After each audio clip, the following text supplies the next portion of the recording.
Bien, bonjour à tous. Dans cette nouvelle vidéo de notre série des maths basiques à connaître, alors là c'est le thème du maths à l'étouffée qui apparaît beaucoup plus fréquemment que le précédent maths d'Anastasia qu'on avait vu, qui apparaît beaucoup plus fréquemment donc en partie, qu'il est extrêmement important de connaître.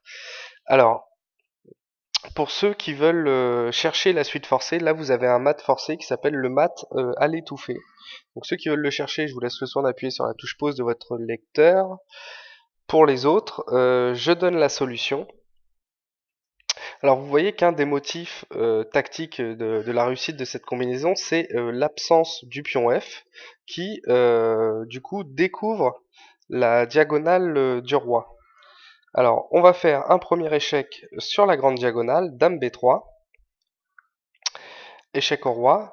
Et donc là, le roi a deux cases uniquement à sa disposition. Alors évidemment, si on vient parer avec les tours, hein, ça n'a aucun sens parce que de toute façon, on viendra prendre cette tour-ci sur échec et prendre l'autre tour sur échec. Alors le roi a deux cases à sa disposition. Celle-ci qui perd immédiatement, évidemment. Dame F7, échec et mat. La dame est protégée par le cavalier. Le roi est immédiatement mat. La suite qui résiste le plus longtemps, mais qui conduit quand même à un échec et mat forcé, c'est roi H8. Et là, c'est une petite combinaison à connaître.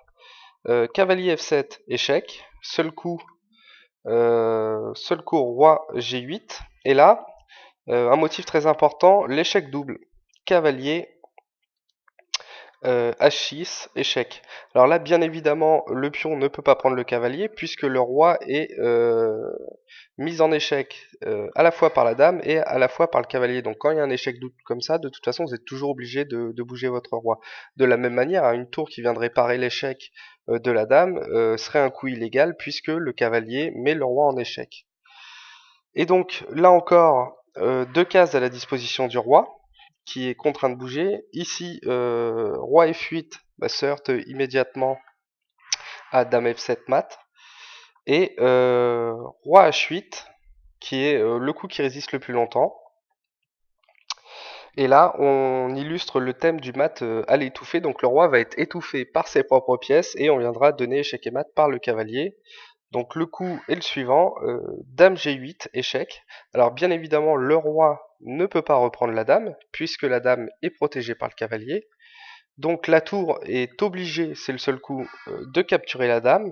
Et vous voyez que le roi est enfermé par ses propres pièces. Et le cavalier, en venant en F7, vient décocher la flèche finale. Il fait échec au roi et le roi n'a aucune case de fuite. Donc ça, c'est l'illustration du mat à l'étouffée qui est extrêmement important à connaître il apparaît souvent en partie.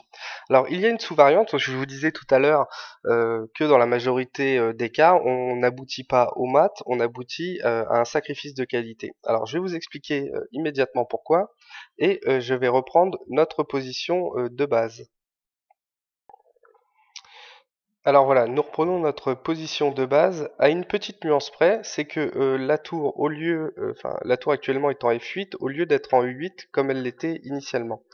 Et ceci va faire une différence importante, bien évidemment. Donc trait au blanc, les blancs font comme tout à l'heure échec en roi.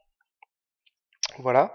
Alors là, la différence de tout à l'heure, donc la tour est ici et contrôle cette case 6 qui est extrêmement important. Alors dans un premier temps, évidemment, la tour ne peut pas venir en protection puisque le cavalier viendrait la capturer. Mais lorsque le roi s'écarte, que le cavalier va venir sur cette case faire échec, les noirs auront la possibilité de sacrifier la qualité, c'est-à-dire sacrifier leur tour sur le cavalier pour éviter le mat.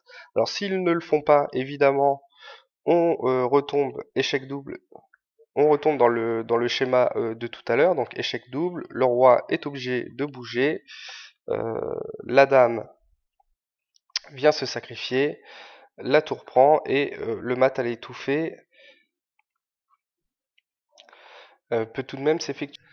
Alors revenons quelques coups antérieurs, voilà, dans cette position-là, après l'échec de la dame sur la grande diagonale, le roi bouge, jusqu'ici c'est le seul coup, et à ce moment-là, lorsque le cavalier vient délivrer un échec au roi. Donc si le roi revient ici, c'est la variante que je viens de vous montrer avec le mat à l'étouffer. Et dans ces conditions-là, les noirs n'ont pas d'autre choix pour éviter le mat que de sacrifier la qualité. Donc la tour qui se sacrifie sur le cavalier et qui sera récupérée par la suite. Voilà, donc c'est une combinaison qui vous permet soit d'aboutir au mat si votre adversaire ne contrôle pas cette case-là par une pièce lourde, hein, si par exemple ces pièces lourdes sont ici, ou qui permet de gagner la qualité lorsque l'adversaire a par exemple une tour sur la colonne F qui pourra toujours, en dernier ressort, sacrifier sur votre cavalier. Alors, on va revenir à la position initiale et je vais vous montrer les deux motifs qui sont les plus importants à regarder pour connaître le succès ou pas de cette combinaison. Alors, le premier motif, évidemment, comme je vous l'avais indiqué, c'est d'une part l'ouverture de cette grande diagonale qui permet de faire échec au roi. Et l'autre motif, c'est le contrôle de la case F7 qui est extrêmement important. Et il faut s'assurer en fin de variante, donc en fin de variante on sera dans une position comme celle-ci, que cette case-là ne soit pas contrôlée par une autre pièce adverse, afin que votre cavalier puisse venir délivrer échec et mat. Si pour une raison ou une autre cette case est également contrôlée par l'adversaire, hein, par une autre pièce, comme par exemple un fou, un cavalier ou peu importe, n'importe quelle pièce qui serait susceptible de contrôler cette case et donc de capturer votre cavalier quand il se déplacera sur cette case-là, la combinaison ne marche pas. Donc c'est vraiment dans cette combinaison-ci les deux points à garder, hein, l'ouverture de la diagonale sur la colonne F et le contrôle en fin de variante de la case F7.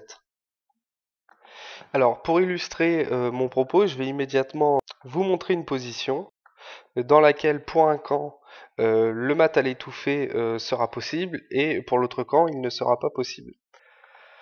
Alors voilà la position, le trait est au blanc, donc je vous laisse chercher si la suite tactique donc du mat à l'étouffer fonctionne ou pas ici, et vous posez la question de savoir pourquoi elle fonctionne ou pas. Voilà, quels sont les motifs faisant que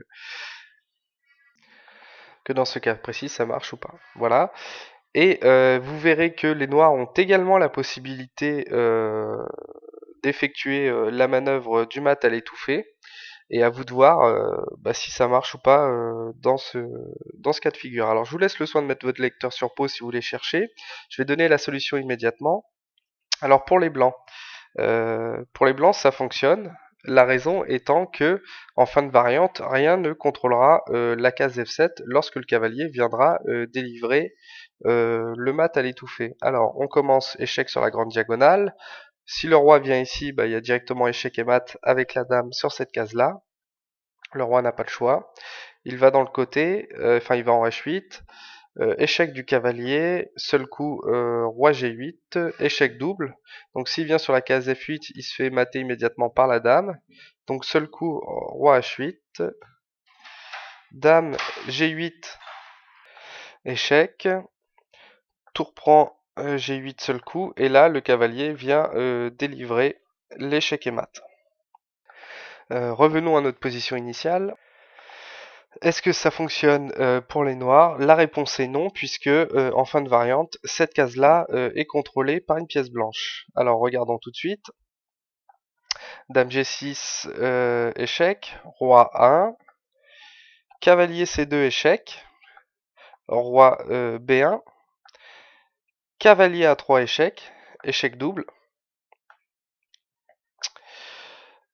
Voilà, donc évidemment si le roi vient en C1, il se fait mater, non, il se fait même pas mater puisqu'il y a la dame qui contrôle, et s'il part en A1, la manœuvre ne marche plus, puisque dame B1 échec, tour prend B1 seul coup, et là en fin de variante, le cavalier ne peut pas venir délivrer l'échec et mat à l'étouffer, puisque la dame contrôle la case C2, donc ça ne marche tout simplement pas. Voilà, alors j'espère que cette petite composition a illustré, et c'est un peu plus clair pour vous, les grandes différences qu'il y a Et les motifs à regarder pour le mat à l'étouffée. Donc les motifs à regarder en premier, évidemment, c'est l'ouverture de la grande diagonale sur le roi. La question de savoir est-ce qu'une pièce lourde est éventuellement en F8 pour contrôler la case F7, ce qui permet toujours de faire un sacrifice de qualité contre le cavalier pour éviter le mat. Et de toute façon, ce qui conditionne le succès ou pas de cette combinaison, c'est de savoir si en fin de variante, une pièce noire contrôlera cette case-ci, étant précisé que si c'est la tour qui est ici, en début de variante elle contrôle la case F7, mais à la fin comme elle est obligée de récupérer la dame qui vient se sacrifier, elle ne contrôle plus la case F7, donc ça doit être nécessairement une autre pièce, alors peut-être une tour ici, ou comme ici la dame qui contrôle cette case, ou toute autre pièce d'ailleurs. Et voilà, ce sont les 3 points à regarder, l'ouverture de la diagonale, le fait de savoir si une pièce est présente en F8 ou pas, et savoir si en fin de variante, la case F7, ou la case C2, ou la case F2, ou la case C7 est contrôlée par une pièce de l'adversaire ou pas. Alors ce motif combinatoire est extrêmement important à connaître parce qu'il apparaît de manière récurrente dans les parties. Et c'est la raison pour laquelle d'ailleurs on conseille souvent aux débutants ou même aux joueurs moyens de ne pas pousser trop rapidement le pion F ou le pion C, ça dépend où vous avez fait le roc, mais en tout cas voilà, de ne pas affaiblir les grandes diagonales qui donnent sur votre roi. Je vous dis à bientôt pour une nouvelle vidéo.